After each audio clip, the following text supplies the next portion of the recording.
Hi guys, welcome back to my channel. My name is MC. I make videos and vlogs for international students who want to study, live, and explore Canada. So if you haven't subscribed yet, make sure that hit that red button below and don't forget to ring the notification bell so you don't miss any videos I upload every single week. And I also have an SME mentorship group that I'm conducting right now. So if you're not part of it, make sure that you check my description box so you don't miss any exclusive offers. So in today's video, we're going to talk about the comprehensive ranking system tool that Canada is using for Express Entry. So what is Express Entry, guys? So Express Entry is just a management system that Canada is using when they're inviting skilled workers from outside and inside Canada. So right now they have immigration programs under Express Entry, and that is a federal skilled worker program, federal trades program, and the last one, and which is very common for international students, and that is the Canadian Experience class. So probably you're wondering, what the heck is this, MC? Why do I have to learn this stuff? Okay, so if your aim is to immigrate here to Canada, this is your first step. You have to know how to assess yourself. You have to know how much score you have right now and how much score would you get once you studied and once you finish your school. And you have to know who's going to study. If you're a couple, who's going to study, who's going to be the main applicant for your PR application.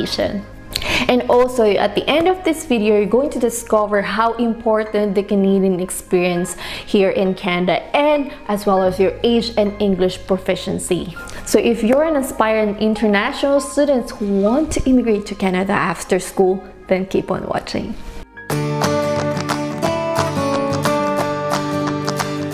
Just a quick disclaimer that I'm not an immigration consultant or expert when it comes to immigration to Canada. Everything that I'm going to share here is based on my experience, based on my research, and based on the people that I've known who have successfully got their permanent residency through Express Entry. So if you need an expert advice, I would highly recommend that you should seek professional advice from immigration consultant. So in this video, I have Ben and Anna, and we will help them on how to calculate their CRS score. So I'm gonna tell you their background. Ben is 33 years old, software engineer for more than 3 years, working experience in the Philippines. So Ben has a general IELTS score of 8 in speaking, 7 in reading, 7 in listening, and 6.5 in writing. He also got a 1-year Canadian experience. He already finished a 1-year certificate here in Canada. So he's currently holding a post-graduation work permit. So for Anna's profile, she's a 29 years old with 2 years working experience outside Canada as an admin assistant, let's say. She got a 7 in speaking, 7 in reading, 7 in writing, and 8 in listening. So she also took an IELTS general. So she already accumulated 1-year Canadian experience while Ben was still studying. So yeah, so those are their information. So now we're going to calculate it, and let's begin. So for this one, I'm gonna select Ben because I think Ben is the best applicant. He got a 1-year Canadian experience and pretty decent score in IELTS, and so he also studied in Canada, so might as well use Ben as the main applicant. So the first thing that you have to do is go to Google, type in CRS tool CIC. The website should say Comprehensive Ranking System CRS tool. Make sure that you're on the right website, because there are a lot of unofficial website that they have a CRS tool and stuff, but I would always suggest go to CIC website because that's the official website of Canada. So the first question is about your marital status. So they're married, Ben and Anna, they're both married. And then number 2, is your spouse or common law partner a citizen or permanent resident of Canada? So Anna is not a citizen, so I would say no to this. The follow-up question would be, will your spouse or common law partner come with you to Canada? So Anna will immigrate with Ben, so I would say yes. So the next question is about the age of the main applicant. How old are you? So I would put 33 years old because Ben is 33, and by the time you're going to submit your PR, okay? And for the age, I want to highlight this because this is very important information for everyone, that age is a huge factor when it comes to express entry. So from age 18 to 29 years old, you still have the chance to get the maximum points of 100 points. But then once you reach 30 years old, they will deduct 5 points every time you celebrate your birthday. So let's say 31, you will be deducted 5 points, and then once you turn 32, they will deduct another 5 points on your score. So it sucks. So once you reach 45 years old, you're not gonna get any points anymore. It's zero, guys. So that's why some immigration consultant will advise a 45-year-old applicant that consider immigrating through Provincial Nomination Program, because Provincial Nomination Program doesn't have the age criteria. So the next question, number 4, what is your level of education? So this is the level of education of the main applicant, which is Ben. So Ben already finished a bachelor's degree in the Philippines, as mentioned earlier, and for him to use that credential from the Philippines, he had to go through an assessment, education assessment, and he did that with WES or IQAS. And he also got a certificate here in Canada, so he can also use that, right? So that being said, he got a bachelor's degree. Let's say the result is like a 3-year bachelor's degree, and he got a certificate here in Canada, then he can claim for 2 or more certificates, because the other certificate, which is the bachelor's degree, is more than 3 years or equivalent to 3 years. So the following question about education: have you earned a Canadian degree, diploma, or certificate? So for this one, I would say yes, because Ben studied in Canada, and he studied a 1-year course, okay, or 1-year program. I would say yes to 4B. And then the follow-up question after that is about the level of education that you took here in Canada. So just answer that. So that for Ben, it will be 1 or 2-year diploma or certificate. The next question is about the English official languages here in Canada. So if you can speak English and French, that's great if you're bilingual. But some people, some immigrants can only speak English, so they're taking IELTS General or CELPIP. So Ben took an IELTS General, so you just have to input your score here. So in under 5, you would say yes, and then input all your score. So Ben got 8 in speaking, listening is 7, reading is 7, and 6.5. So the IELTS score that I'm choosing for Ben is like, this is the typical score that an applicant will get, especially if English is not their first language. So basically for immigrants, I think the hardest section for IELTS is writing. They always get 6.5.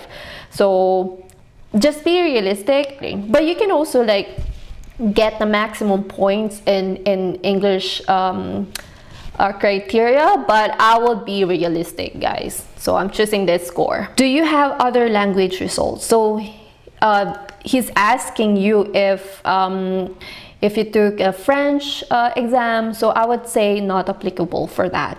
So the next question now is about the working experience. So they want to see your working experience outside Canada and inside Canada. So the first question about working experience is pertaining to Canadian experience.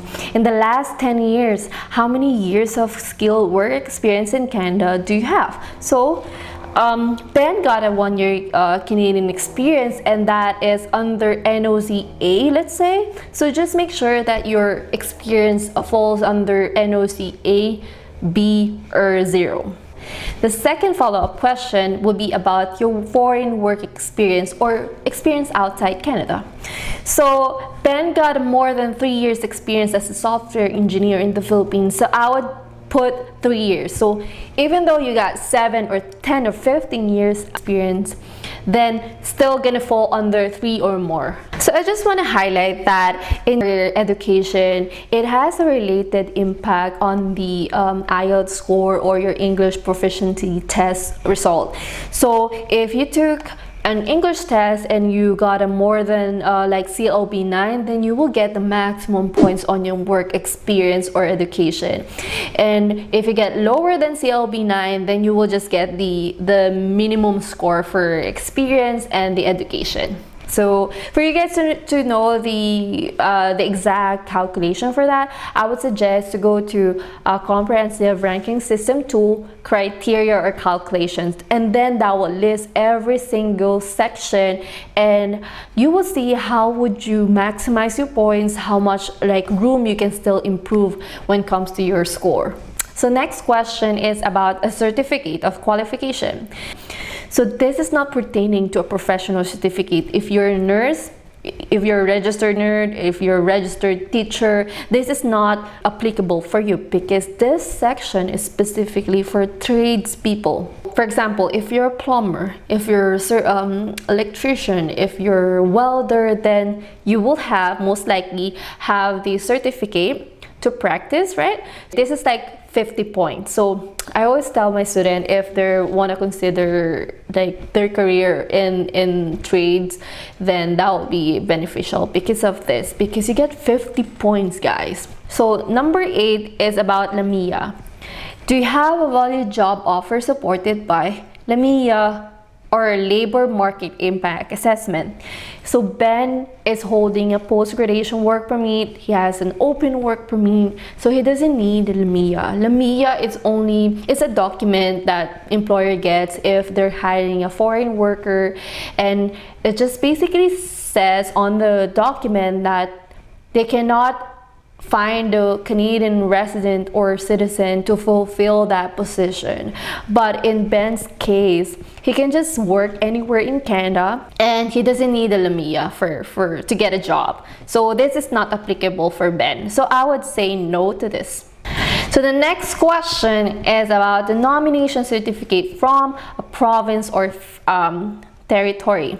So this is for people that process their immigration first through Provincial Nomination program. But if you didn't get a nomination, you cannot put yes on this section. You always say no if you're immigrating directly through the federal program, let's say Federal Skilled Program, Federal Trade Program, or Canadian Experience Class. But if you have a nomination, then you would say yes to this. But for their case, for Ben and Anna, they didn't apply for provincial nomination, so I would say no. So if you have a brother or sister here in Canada, you get 15 points as well. But for Ben and Anna, they don't have relatives here in Canada, so I would say no to this. The next question is about your common law. What is the highest level of education for which your spouse or common law partner has? Common law or your spouse, okay? So this one, in Anna's case, Anna already finished a bachelor's degree in the Philippines, let's say a business administration in the Philippines, and that's equivalent to a 3-year bachelor's degree here in Canada. So she had to go through the education assessment as well through WES or IQAS. So make sure that you have that result ready, and then you can claim for the points. So I would select bachelor's degree because Anna got a 3-year bachelor's degree equivalency. So I would select bachelor's degree. So the next question is about Anna's experience here in Canada. Not outside Canada, inside Canada. So in the last 10 years, how many years of skilled work experience in Canada does your spouse or common law partner have? So Anna already accumulated 1 year Canadian experience while Ben was still in school. So I would put 1 year here as long as the experience was under NOC A, B, or 0. So you can claim for 2 years, 3 years. So it really depends. I would select 1 year. Let's say Anna got 1 year experience. So next question is about the English proficiency of Anna. So I would put IELTS general here because let's say Anna took a general IELTS and then she got 7 in speaking, 8 in listening, 7 in reading, and 7 in writing. And once you've input all those data, make sure that you put a correct information. You double check before hitting the button. So before doing that, run through the information that you put there, and then once you're like, it's good to go, then hit the button where it says calculate your score. Now let's see their score. So now you see that they got 481. So the question is this enough? Is 481 enough to immigrate through Canadian experience class? I would always say double check the historical data of CIC website. They have historical data like from previous draws that they did for provincial or federal skilled or Canadian experience class. Always double check that and refer to the last draw. So the recent draw that they did a while ago was 445. Having a 481 score is good enough. It's way good enough. That's why some people are deciding to just immigrate through student pathway, because it's a huge factor for them if they have a Canadian experience, and they won't be able to get the Canadian experience unless someone hired them outside Canada or they studied here. That's why some people are considering studying here, because they really just want to have that post-graduation work permit to get the Canadian experience. Gain your experience here and outside Canada, your age, and as well as your proficiency, English proficiency. So I hope you guys find this video really helpful, and if you like it, give it a thumbs up so more and more people will see this video and maybe they will find this helpful, right? Thank you guys for watching, and I'll see you to the next one. Bye!